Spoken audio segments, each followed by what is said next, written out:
Dobrý deň, prajem, som Margareta Házal a som jogová inštruktorka a terapeutka a prihováram sa vám poprvýkrát v tomto roku 2026 na emočné témy a tentokrát aj na vzťahové témy. A všetko, čo sa týka človeka, seba poznania a života. Takže dnešnou témou, ktorú som si pre vás vybrala, je téma Dokážeme spolu žiť bez. Téma, že či vôbec dokážeme spolu žiť, je v dnešných časoch veľmi dôležitá, pretože ako sme sa priblížili k obdobiu vodnára, čo je viac o inováciách, o individualite, tak to spolunažívanie, vidíme to aj na rôznych spoločenských situáciách, spolunažívanie, akceptovanie sa, tolerovanie a prichádzanie k nejakým spoločným výsledkom a cieľom sa stáva v tomto období celkom zaujímavým a niekedy aj náročným. A je to veľmi zaujímavé, pretože to, čo sa deje v spoločnosti, tak len odráža to, čo sa deje na úrovni jedinca alebo partnerstiev. Takže dokážeme spolu žiť bez je vlastne o tom, bez akých zlozvykov, ktoré sme si v priebehu života vypestovali. Či už smerom voči sebe, alebo smerom voči partnerovi. Vždycky, keď si hľadáme alebo nájdeme si nového partnera, tak sme zo začiatku v takom očarení, pretože v tom človeku nachádzame veľmi príjemné črty a také, ktoré akoby podvedome cítime, že nám chýbajú. My to samozrejme vedome takto nevyhodnocujeme. Nejdeme do sveta s tým, že aha, ja teraz viem, že nemám to a to, tak si hľadám takého partnera, tak toto nie je. Ale naše podvedomie veľmi krásne nám do cesty privedie človeka, s ktorým potrebujeme riešiť určité témy, ktoré si so sebou nesieme, samozrejme z rodiny, z ktorej pochádzame. A tieto témy nám ten partner pomáha krásne riešiť. A na to, aby sme si uvedomili, aké témy a čo, tak nepotrebujeme nejaké veľmi komplikované, ťažké premýšľanie. Zvyčajne to, ako fungujeme v partnerstve, nám veľmi ľahko poukáže na nejakú nerovnováhu, alebo rovnováhu, samozrejme, ak fungujeme tak, že dosahujeme spoločné výsledky a ciele a sme s nimi obidvaja spokojní. Ak to tak nie je, alebo ak sa stále vo vzťahu opakujú nejaké situácie, kedy dochádza k nejakým nedorozumeniam alebo nenaplneniam, tak to práve poukazuje na to, že nie len na jednej strane je nejaký problém. Je pravdepodobne nejaký problém aj na druhej strane, kde sú dvaja ľudia, vždy prinášajú na stôl nejaké témy, ktoré vytvárajú nejaký celok. A ten celok sa vytvára práve tými vstupmi, ktoré obidvaja vkladajú do toho vzťahu, do tej situácie. A tieto vstupy sú práve o tom, ako sme my sami v rovnováhe. Najčastejšie, s čím sa stretávam, je nerovnováha medzi emóciami a medzi ráciom. Pričom archetypálne rácio prisudzujeme mužskej populácii a emócie ženskej populácii. Samozrejme, že každý z nás má aj rácio a aj emócie v rôznom pomere. Ale aj bežné vtipky a rôzne, ako keby dá sa povedať takmer až ľudové pranostiky, ktoré poznáme tak sú presne takto tematicky rozdelené. Žena je emočná, muž je racionálny. Alebo žena je komplikovaná, muž je jednoduchý. Je to však veľmi zastaralé škatulkovanie. Každý z nás je veľmi komplexný človek a tvrdiť o niekom, že je len nejaký a nejaký nie je, je mm, veľmi skreslené, ak by som to mala povedať pekne. Takže práve ten partner nám v partnerstve ukáže, ako na tom sme. A zvyčajne, ako nám to ukáže. Nož tak, že keď riešime nejakú situáciu, nemusí to byť hneď konflikt,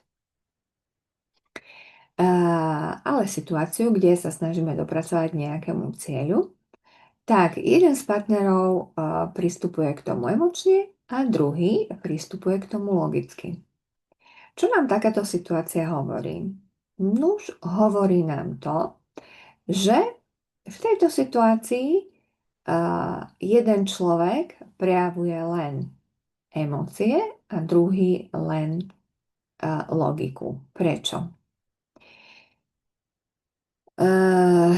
Zjednodušene by sa to dalo povedať, že zo zvyku, ale ten zvyk z niečoho vyplýva. Ak sú to emócie, ktoré sú dlhodobé, hlboké, stále sa opakujúce pri nejakých podobných situáciách, tak je veľmi pravdepodobné, že ten človek tam má niečo nevyriešené, zablokované, čo sa snaží práve opakovaním týchto situácií rozpoznať prostredníctvom seba alebo prostredníctvom toho partnera. Samozrejme, niekedy je nám oveľa jednoduchšie pozorovať toho partnera a povedať, aha, on robí to alebo to. Áno, ale čo v tej situácii robíme my? To je dôležité. A podľa toho vieme rozpoznať, že kde sa nachádzame. Lebo aj prílišná emocionalita, aj prílišná logika môžu poukazovať na traumu. To je teda to zablokovanie v nejakej situácii, v ktorej sa niečo nevyriešilo v náš prospech. A teda nás to nejakým spôsobom poznačilo.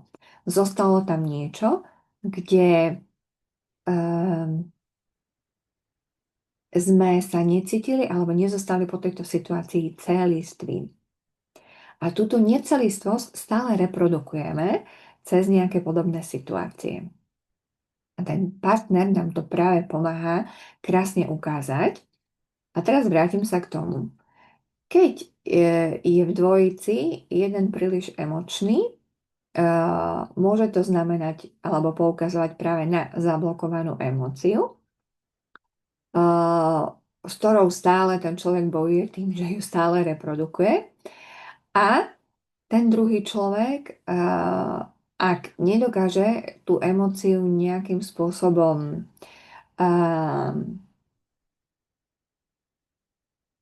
vidieť, stačí vidieť, stačí byť svedkom, ale ide príliš do logiky, aj on tam môže mať traumu práve s takouto situáciou, kde musel byť svedkom takejto emócie a bolo to pre neho príliš ťažké, preto ide do tej logiky. Ak takáto situácia nastane, kde sú obidvaja svojím spôsobom v nejakom štádiu vlastnej traumy a majú prejsť do toho, že len z emócie príde tam aj nejaké zhodnotenie situácie ráciom a z rácia sa majú prepnúť do emócie, čiže do prijatia, do zmäkčenia toho, čo sa práve deje, tak to bývajú náročné situácie. Ale práve tieto situácie nám hovoria o tom, kde potrebujeme sami u seba vyrovnať ten pomer toho racia, tej emócie, čo v ezoterickom jazyku niektorí nazývajú ako rovnováha medzi hlavou a srdcom. No a prečo toto všetko k tej téme dokážeme žiť bez? Takto bez by som nechala na vás, aby ste si každý sám za seba doplnili. Ak žijeme v nejakom partnerskom vzťahu, tak bez čoho? Čo v tom partnerskom vzťahu máme, aký zlozvyk, akú reakciu, alebo naopak nereakciu, nejaké uzatvorenie, čo vyvoláva buď na druhej strane niečo, alebo v nás samých. Hej? Čo môže to byť? Dokážeme žiť bez oponovania, dokážeme žiť bez kritizovania, dokážeme žiť bez hádky a tak ďalej. A ak ide o jednotlivca, tam takisto môže byť situácia, kedy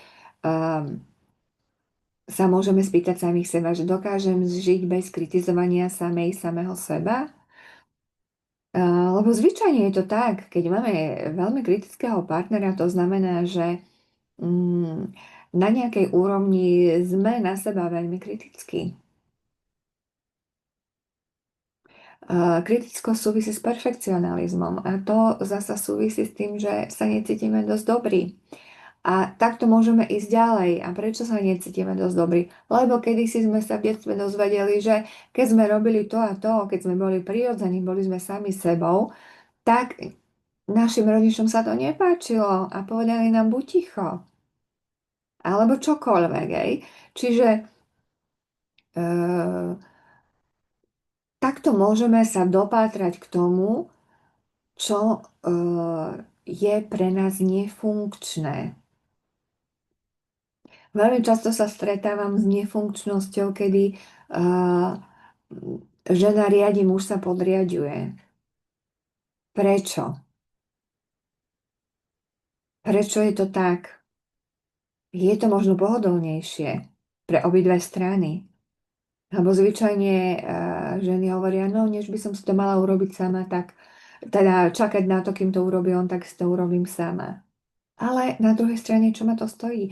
Žiadna žena nechce muža riadiť alebo nechce suplovať jeho funkciu. Žena chce sa o muža oprieť, spoľahnúť sa. To znamená, že nečaká na jeho riešenia jej situácií.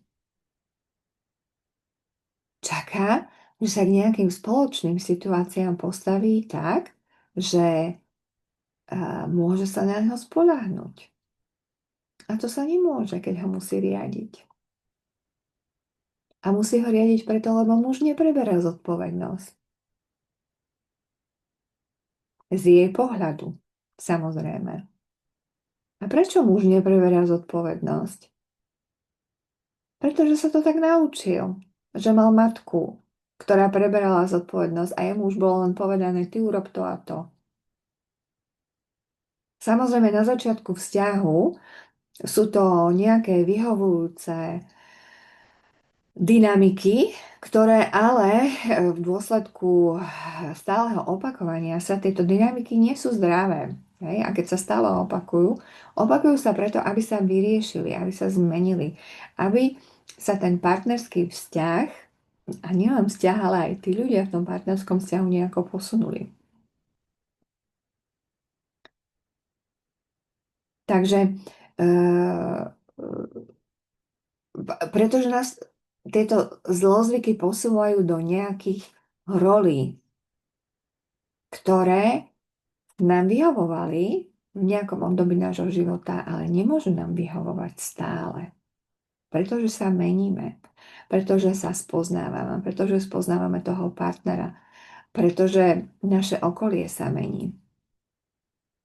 Pretože všetko podlieha zmene, vrátane nášho vnímania. Takže nemôžeme alebo môžeme žiť bez, dokážeme žiť bez. Je to vo svojej podstate pozitívna otázka. Ak sa spýtam, že či dokážem žiť bez nejakého zlozvyku. V prvom rade musíme byť schopní identifikovať, že máme nejaký zlozvyk.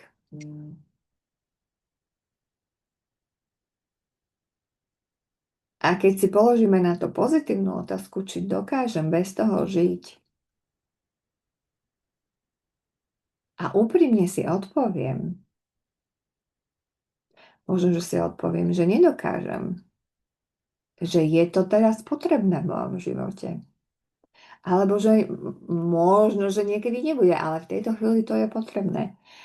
To je úplne super krok, pretože už to je úprimnosť veľká samého k sebe. A vyjasnenie si niečoho. A ďalšia otázka môže byť, chcem žiť bez toho?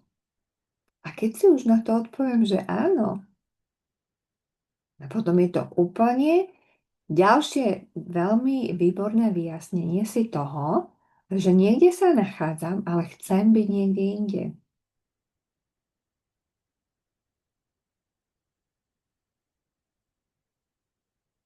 A na to potom existujú ďalšie a ďalšie otázky. Ale tie už sú individuálne podľa toho, o akú tému ide, o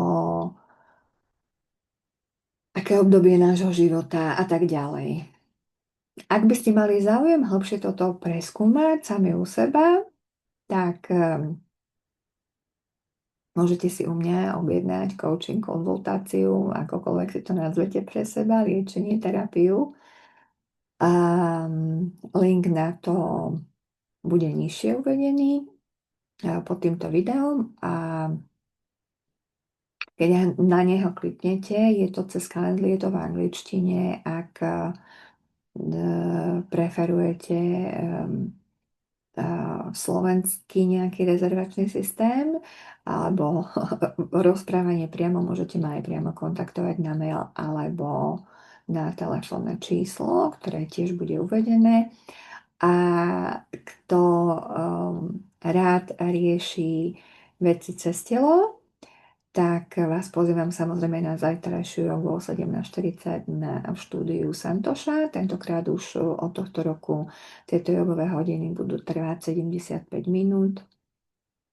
A stále vyzývam všetkých presunúť to cez telo, pretože telo je to, čo nám pomôže zmeniť ten zlozvyk, akýkoľvek už máme. Pretože keď na to prídeme, vo svojich myšlienkach, zmeniť zlozvyk len myšlienkami nie je možné. Je potrebné urobiť nejaký fyzický krok. A práve pohyb je ten fyzický krok, ktorý nám pomáha uvoľniť z tela tie prekážky, tie bloky, ktoré niekedy nám stoja v ceste, aby sme tie zlozvyky zmenili. Takže toto je jedna z vecí, ktorú vám ponúkam, teda jogu alebo osobnú konzultáciu. A na konci januára a to je víkend, koniec januára až začiatok februára, nedeľa je myslím 1. februára a je tam spln v Lebovi, tak vás takisto pozývam na víkend s jogou, s tantra jogou a s uvoľnením a sebaláskou, pestovaním sebalásky. Okrem jogy tam budú aj iné veci, čaká nás aj ženská nápárka, teda je to víkend venovaný ženám. Takže a sebaláske. Volá sa to sebaláska s ľahkosťou. Takže aj k tomu budú informácie pod týmto videom. Ďakujem a teším sa na vás.